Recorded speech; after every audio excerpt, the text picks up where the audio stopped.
Thank you very much indeed. You got it.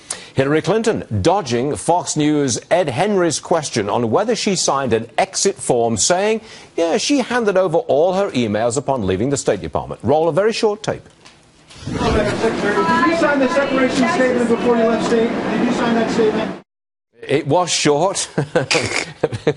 All rise. Judge Napolitano is here. You know, Ed is so fearless and so intrepid, and she just, hi. She knew exactly what he was asking him. He came to New York, I think, specifically for that to ask 5 the question. seconds. That's yes. right, he did. Yes. All right. What's the significance of whether she signed that form or not? It is a form that everyone must sign when they leave the government. And it basically says, I certify under oath, under penalty of perjury, that I have surrendered all my records. The word is records to the government.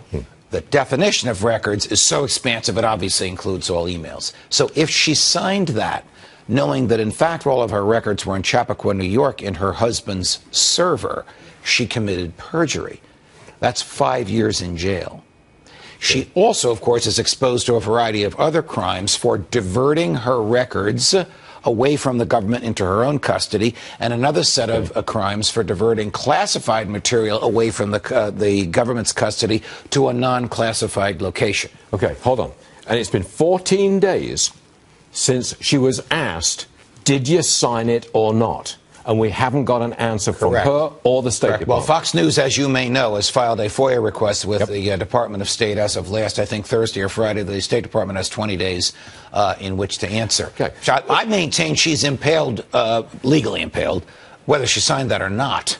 Okay. Now, wait a second.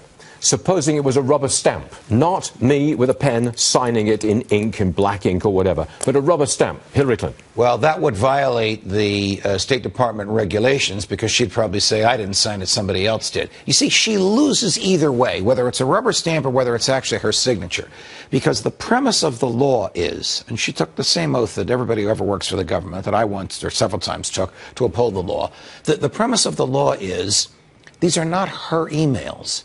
These are the government's emails, and the government is to have custody of them. And when she leaves office, she's to ask the government to surrender her personal emails, and the government reviews them. She did the opposite. She kept all of them. She had her people review them.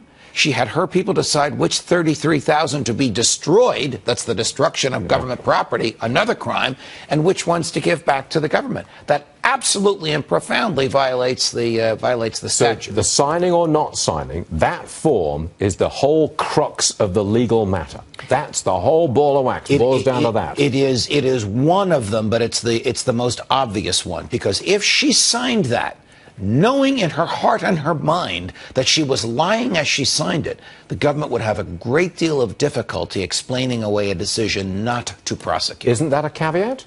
Isn't that a caveat? If she knowingly signed that, knowing this, that, and the other? Well, we I didn't know anything. Oh, I'm sorry, I don't recall. We know what she knew from her statement at the UN. We know that she knew from day one of her receiving emails, which is actually her second week on the job. First 2 weeks on the job, she didn't do any emailing. We know that she knew from day one the emails were being sent through her husband's server. If she signed a statement telling the government, you have all my records, when she knew that they were in Chappaqua, she committed perjury. Judge, you are the point man on this for Fox. It's irritated me that a woman as well educated, as experienced, and as smart as she is trying to pull the wool over everyone's eyes. If there's something here I haven't seen, I hope I see it soon. But what I've seen so far, she should be prosecuted. Point man, Judge Napolitano, thanks for being here. You're welcome.